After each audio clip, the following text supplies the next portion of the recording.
बिस्मिल्लाहिर्रहमानिर्रहीम। दोस्तों, साल था 1432 ईस्वी का और मौसम बहार का आगाज़ था।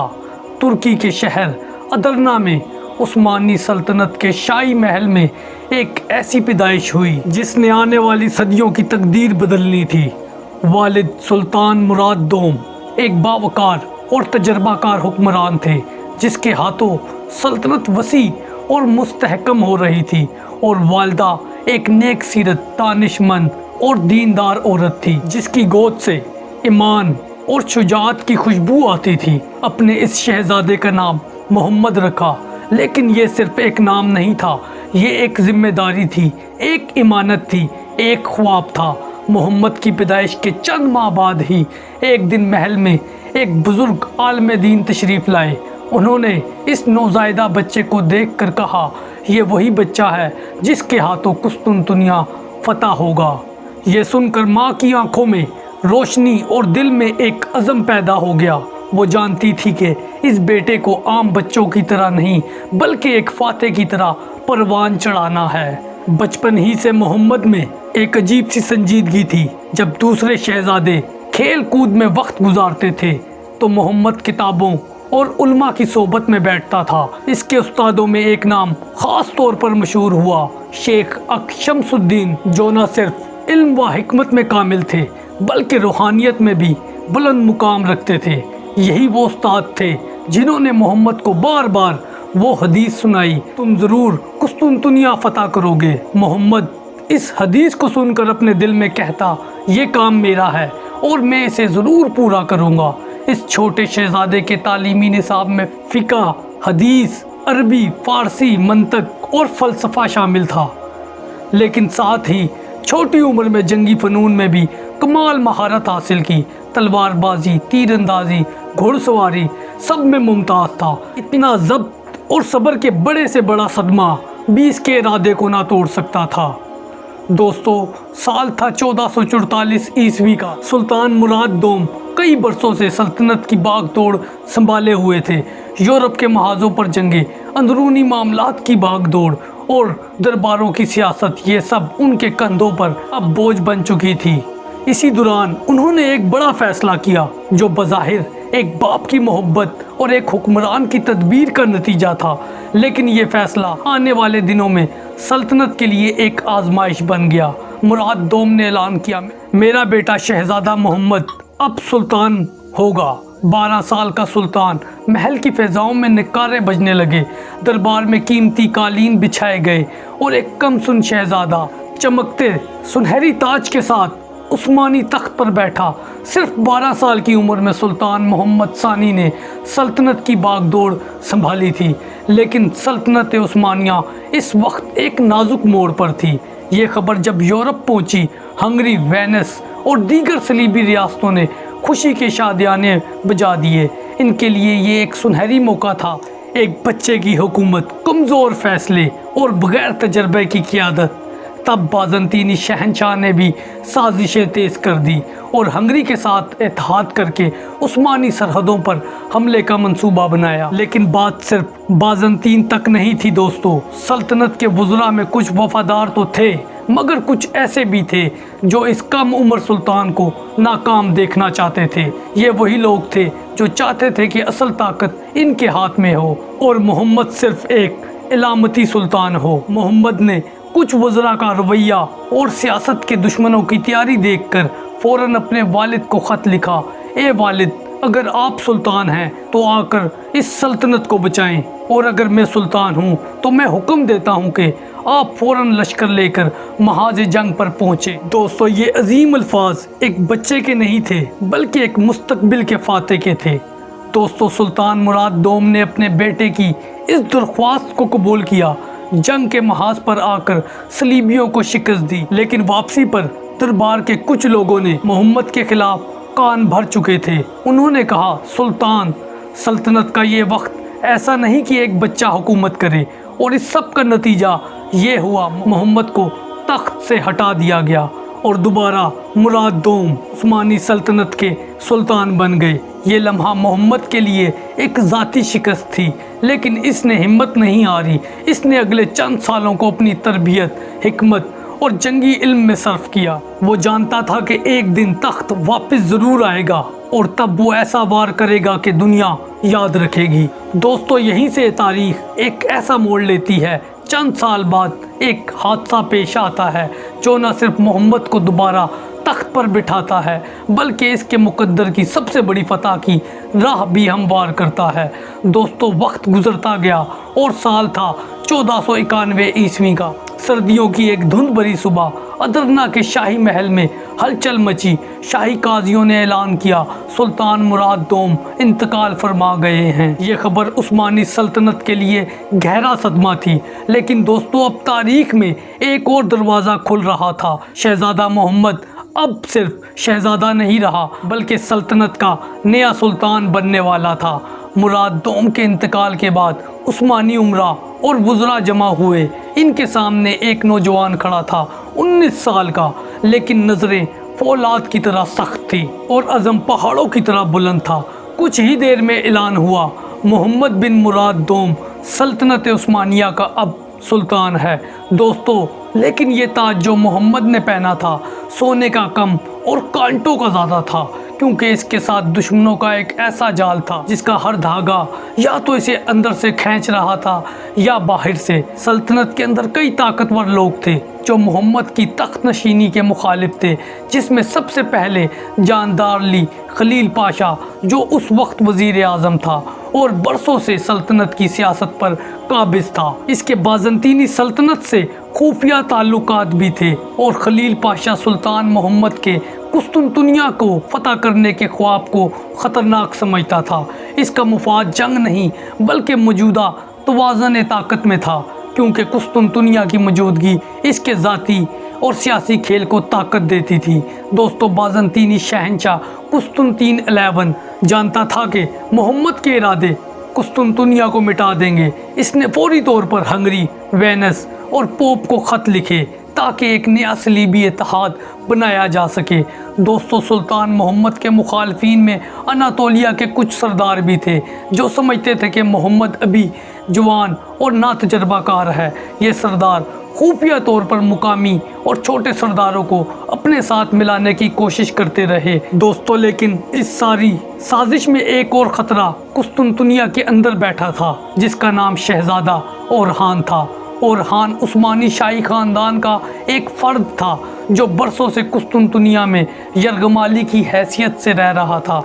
बाज़ंतीनी शहंशाह इसे एक हथियार के तौर पर इस्तेमाल करते थे, क्योंकि उस्मानी रवायत के मुताबिक सल्तनत का तख्त किसी और शहजादे को भी दिया जा सकता था अगर हालात मुवाफिक हों। कुस्तुनतीन 11 ने मोहम्मद के तख्त संभालने के फ़ौरन बाद एक चाल खेली। इसने मोहम्मद को पैगाम भेजा, अगर सालाना भारी रकम हमें ना दी गई तो वो ओरहान को आज़ाद कर देगा और इसे सुल्तान बनाने के लिए उस्मानी इलाकों में भेज देगा। दोस्तों, ये धमकी ख़तरनाक थी, क्योंकि सल्तनत के अंदर मोहम्मद के मुखालफीन जैसे खलील पाशा और हंगरी और दीगर अनातोलिया के सरदार आसानी से ओरहान को तख्त पर बिठाने की हमायत कर सकते थे। इसी दौरान हंगरी के जान होनियादी ने फ़ौजी तैयारी शुरू कर दी। वेनिस ने समुद्री रास्तों पर काबू पाने के लिए मंसूबाबंदी शुरू कर दी और पोप निकोलस 5 ने सलीबी जंग के लिए खुतबे तैयार कर दिए। बाज़ंतीनी शहंशाह इन सब को यकीन दिलाता रहा, मोहम्मद अभी जवान है और इसका तख्त अभी गैर महफूज है। अगर अभी हमला किया जाए तो सल्तनत उस्मानिया टूट जाएगी। इस सब सूरत हाल को देखते हुए मोहम्मद ने तख्त संभालते ही 2 चालें चली। एक, वो कुछ वक्त चाहता था जिसमें उसने यूरोप को अमन का पैगाम भेजा और अपने वालिद के माहिदों की तजदीद की ताकि दुश्मन ये समझें कि वो जंग नहीं चाहता। नंबर 2, वफादार लोगों को आगे लाया, जैसे ज़ागानूस पाशा, हसन आगा और दीगर वफादार कमांडरों को कलीदी और अहम ओहदे दिए। कुस्तुनतुनिया के महाज की खुफिया तैयारी शुरू कर दी। खलील पाशा ने बार बार मोहम्मद को कुस्तुनतुनिया के खिलाफ मुहिम से रोका, यहाँ तक कहा ये दीवारें 1100 साल से कायम हैं, कोई तोप इन्हें नहीं गिरा सकती। लेकिन मोहम्मद खामोशी से अपनी तैयारी करता रहा। बड़े तोपखाने तैयार कराए गए, जहाज़ों को जंगी साजो सामान से लैस किया गया और दुश्मन को खबर होने से पहले अपने हर इरादे को अमल में लाने का मंसूबा मुकम्मल कर लिया। ये वो लम्हा था जब दुनिया एक अजीम तरीन मुहासरे की तरफ बढ़ रही थी। लेकिन इस सारे मंसूबे के अंदर सिर्फ बैरूनी दुश्मन ना थे बल्कि अंदरूनी गद्दार भी थे। मोहम्मद अब कुस्तुनतुनिया की तरफ बढ़ रहा था और इस खेल में ओरहान, खलील पाशा, बाज़ंतीनी शहंशाह सब अपनी अपनी चालें चल रहे थे। मगर सुल्तान मोहम्मद फ़ातेह एक मुख्तलिफ सोच और गैर मामूली अज़म के मालिक थे। उन्होंने बचपन की महरूमियों, पहली माजूली, सब तल्ख तजर्बात से सबक सीख लिया था। इस बार वो न सिर्फ तख्त के दफा में बल्कि अपनी ज़िंदगी की सबसे बड़ी फतह कुस्तुनतुनिया की फतह के लिए मैदान तैयार कर रहा था। दोस्तों, अब तो सुल्तान ने पहले से भी ज़्यादा दरबार में अपनी पोजीशन को मजबूत कर लिया था। पुराने और वफादार जर्नेलों को अहम ओहदे दिए थे और साजिशी अनासर पर सख्त नज़र रखी हुई थी। इसके साथ माली निज़ाम बेहतर करने के लिए इस्लाहात की थी, बहरी बेड़े की तैयारी शुरू की थी और नए तोपसाजी के मंसूबे शुरू किए थे। तोपसाज उर्बान जो हंगरी का था, इसकी मदद से एक ऐसी अजीमुल शान तोप तैयार की जो कुस्तुनतुनिया की बुलंद व मजबूत दीवारों को भी तोड़ सकती थी। इसी दौरान शहजादे ओरहान की सरगर्मियाँ मज़ीद बढ़ गई। बाज़ंतीनी शहंशाह ने ओरहान को ज़्यादा इख्तियार देना शुरू कर दिया, यहाँ तक कि उस्मानी सरहदी इलाकों में गड़बड़ फैलाने के लिए इसकी मदद की। कुछ उस्मानी सरदार खुफिया तौर पर इससे मिलने भी गए, मगर सुल्तान मोहम्मद ने बराह रास्त हमला करने की बजाय एक हिकमत अमली अपनाई। उन्होंने अपने जासूसी नेटवर्क को मज़ीद फ़ाल किया और साजिशों के हर कदम पर नज़र रखना शुरू की। अब सुल्तान के जहन में एक ही बात थी, कुस्तुनतुनिया को फतह करना। ये महज एक शहर नहीं बल्कि आलम इस्लाम का देरीना ख्वाब था। ये वही कुस्तुनतुनिया था जिसके बारे में हुजूर सल्लल्लाहु अलैहि वसल्लम ने फरमाया था, जिसका मफहूम है तुम ज़रूर कुस्तुनतुनिया फ़तह करोगे। बेहतरीन अमीर होगा वो जो इस लश्कर का अमीर होगा और बेहतरीन लश्कर होगा वो जो ये फ़तह करेगा। सुल्तान जानते थे कि इस ख्वाब को हकीकत में बदलने का वक्त अब आ चुका है, लेकिन इसके लिए ना सिर्फ फ़ौजी ताकत बल्कि सियासी बसीरत, सब्र और साजिश को नाकाम बनाने की सलाहियत दरकार थी।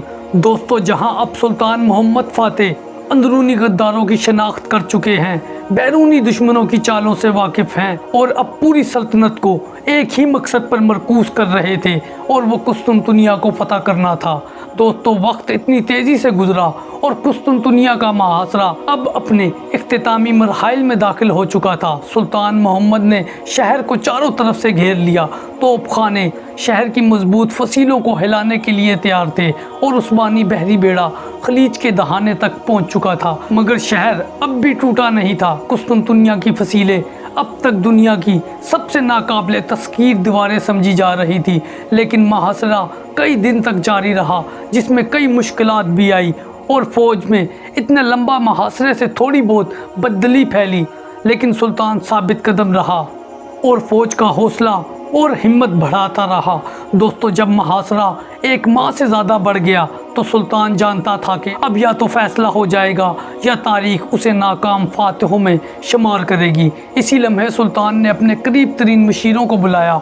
ज़ागानूस पाशा, खिज़र रईस, तोपसाज उर्बान और फ़ौज के बड़े सिपा सालार खैमे में जमा हुए। नक्शे खोले गए, तोपों की पोजीशन देखी गई और रात भर जंगी हिकमत अमली पर गौर किया। सुल्तान ने कहा, कल सुबह हतमी फैसला होगा। 29 मई 1453 ईस्वी की सुबह सूरज निकलने से पहले ही उस्मानी लश्कर ने कुस्तुनतुनिया की फ़ज़ाओं को तकबीर से हिला दिया। तोपों की मुसलसल गर्ज ने ज़मीन हिला दी। पहली लहर में तोपचियों ने फसील के कमज़ोर हिस्सों को निशाना बनाया, दूसरी लहर में प्यादा सिपा ने हमला किया और तीसरी लहर में वो जर्रार फ़ौज दाखिल हुई जो सुल्तान ने खुद तैयार की थी। यनीचरी कुस्तुनतुनिया के अंदर खौफ की एक लहर दौड़ गई। बाज़ंतीनी शहंशाह कुस्तुनतीन 11 खुद तलवार संभाल कर महाज पर आ गया।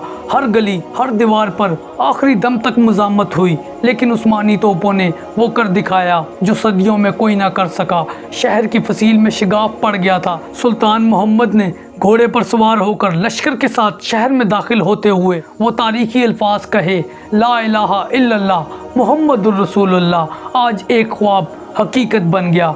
आया सोफिया को बतूर मस्जिद महफूज किया गया, शहरियों को अमान दी गई और शहर को नई खिलाफत का दारुल हुकूमत करार दिया गया और इसका नाम इस्लाम बोल रखा गया। दोस्तों, कुस्तुनतुनिया की अजीम फतह के बाद सुल्तान मोहम्मद फ़ातेह की शख्सियत सिर्फ एक कामयाब फ़ातेह तक महदूद ना रही, बल्कि वो पूरे आलम इस्लाम का मरकज़ उम्मीद बन गए।